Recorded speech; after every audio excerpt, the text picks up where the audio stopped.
ہاتھوں میں گیا تو گیا کیسے؟ میرے محترم بزرگوں، دوستوں اور میرے پیارے بچوں، میں آپ کو بتانا چاہتا ہوں کہ ہمارے ملک میں سن 1499 ہے کہ انڈیا ایسٹ کمپنی کے نام سے انگریز ہندوستان کے اندر آتے ہیں، اور ہندوستان کی خوبصورتی کو دیکھ کر اس وقت میں ہندوستان کو جب سونے کی چڑیا کہا جاتا تھا، اس وقت میں جب ہندوستان کے ناپاک قدم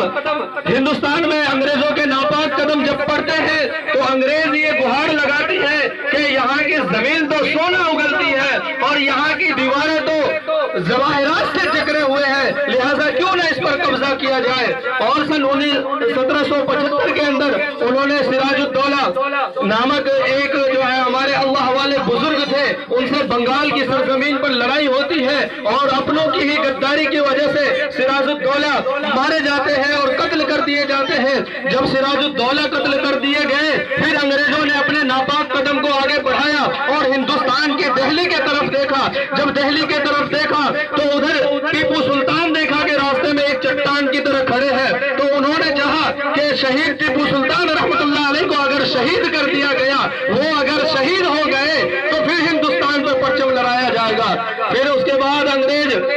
میسور کی طرف بڑھتے ہیں اور میسور کے ٹیپو سلطان سے لڑائیاں ہوتی ہے، کئی بار ٹیپو سلطان فتح کرتے ہیں۔ پھر انگریز جو ہے اس کے ناپاک قدم کو دیکھتے ہوئے کہ یہ بہادر ہارنے والا نہیں ہے، یہ اب کسی بھی طرح ہارنے والا نہیں ہے، لہذا ٹیپو سلطان کو لالچ دی جاتی ہے کہ میں آپ کو یہاں کا اقتدار دے دوں گا، میں آپ کو یہاں کا حکومت دے دوں گا، لہذا تم تسلیم کر لو، میری گورنری کو تم تسلیم کر لو۔ لیکن ٹیپو سلطان رحمت اللہ علیہ نے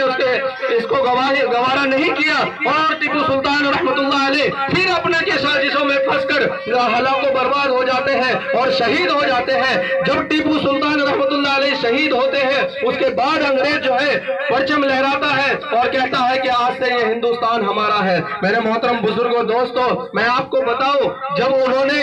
ہندوستان کو اپنے قبضے میں کر لیا، پھر اس کے بعد کافی پریشانیاں جھیلنے کے بعد انگریزوں نے جب غلام کی اس جنزیرہ میں علماء اکرام اس دیش کو فتح کرنے میں لگ گئے، جب دیش کو فتح کرنے کی باری آئی تو ہمیں نے سر کو کٹایا ہے۔ میرے محترم بزرگوں، دوستوں، علماء اکرام کی ایک مجلس لگتی ہے اور علماء اکرام یہ کہتے ہیں کہ ہمیں اپنی زندگی پیاری نہیں ہے، غلامی کی زندگی مجھے اچھی نہیں لگتی، اور اس کے بعد تمام کے تمام علماء اکرام ایک فتویٰ دیتے ہیں کہ آج سے انگریزوں کے غلامی میں جانا حرام ہے، انگریزوں کی بنائی ہوئی چیزوں کو استعمال کرنا حرام ہے۔ جب یہ فتویٰ انگریزوں کے خلاف علماء اکرام نے دیا تو علماء اکرام کو پھانسی کے پھندے پر لٹکایا گیا، یہاں تک کہ میں آپ کو اگر تاریخ بتاؤں تو اشفاق اللہ خان کو بھی پھانسی کی سزا دی گئی۔ اور آج اگر آپ تاریخ کو پڑھتے ہو، آپ اگر اپنے ہندوستان میں ہی نظر اٹھا کر دیکھو تو ہندوستان کی تاریخ میں علماء اکرام کے نام کو مٹائے جا رہے ہیں، مسلمان کے کرداروں کو مٹائے جا رہے ہیں۔ میرے محترم بزرگوں، دوستوں، اور مسلمانوں سے یہ کہا جاتا ہے کہ اپنے دیش بھکتی کی ثبوت پیش کرو کہ تو نے دیش کے لیے کیا کیا ہے۔ میں اپنے تمام نوجوانوں سے بتاتا ہوں، اگر کوئی RSS والا یا کوئی بجرنگ دل والا آپ سے یہ پوچھتا ہے کہ بتاؤ تم نے ہندوستان کے لیے کیا کیا ہے، تو ان سے بتاؤ کہ جا کے قطب مینار کی بلندیوں کو دیکھو، تاج محل کی خوبصورتیوں کو دیکھو، لال قلعے کے ان دیواروں کو دیکھو جو سونے اور چاندی سے جکڑے ہوئے ہیں۔ یہ سبوں نے اور یہ ساری چیزوں نے ہندوستان کو مسلمانوں نے عطا کیا ہے۔ میرے محترم بزرگوں، دوستوں، اور میں آگے آپ کو بتاؤں، وہ مولانا ابوالکلام آزاد مالٹا کی جیل میں بند ہے، انگریزوں نے جیل میں بند کر دیا، ان کی بیوی کی طبیعت بہت زیادہ خراب ہے، اس کی بیوی ہاسپٹل میں ہے، انگریز یہ کہتا ہے کہ میں مالٹا کی جیل سے رہا کر دوں گا صرف اگر تم یہ کہہ دو، اپنے فتویٰ کو بدل دو اور تم یہ کہہ دو کہ انگریز کے لیے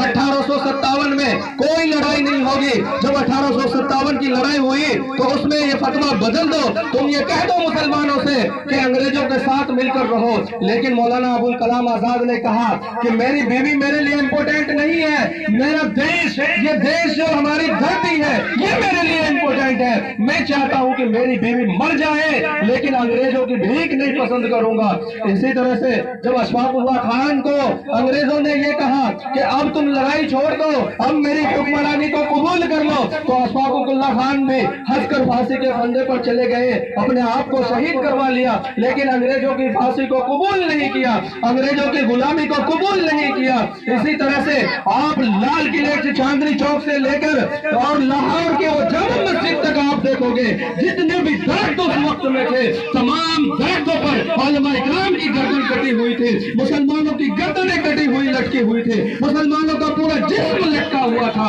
اور آپ کو یہ بتاتا چلوں کہ مسلمانوں نے اس دیش کے لیے اتنی قربانیاں دی ہیں، اتنی قربانیاں دی ہیں کہ آپ ابھی بھی انڈیا گیٹ پر جا کر دیکھو ان علماء اکرام کا، ان حافظ نظام کا، ان مدرسے میں پڑھنے والے طالب علموں کا، مدرسے میں پڑھانے والے علماء کا ابھی بھی نام اتنے لکھی ہوئی ہے۔ اس لسٹ پر اگر آپ ہاتھ پھیرو گے تو آپ کی انگلیاں گھس جائے گی، لیکن لسٹ ختم نہیں ہوگا۔ 92,000 نام میں سے اگر آپ دیکھو 63,000 نام مسلمانوں کے ملیں گے جنہوں نے جنگ آزادی میں اپنا تن من دھن لٹایا ہے۔ آج ہمیں اور آپ کو ضرورت یہ ہے کہ اپنے بچوں کو عالم دین بنائے، اپنے بچوں کو ہندوستان کی ہسٹوری پڑھائے، وہ ہسٹوری جو آج کے اس دور فانی میں ہسٹوری کو ہندوستان کے اتہاس سے ہٹایا جا رہا ہے، مسلمان کے اتہاس کو مٹایا جا رہا ہے۔ بس دو چار چند نام جو ہے، اگر ابھی آپ کسی بھی کالج میں چلے جائیں، کسی بھی اسکول میں چلے جائیں تو وہاں صرف دو چار مہاتما گاندھی اور پنڈت جواہر لال نہرو جیسے دو چار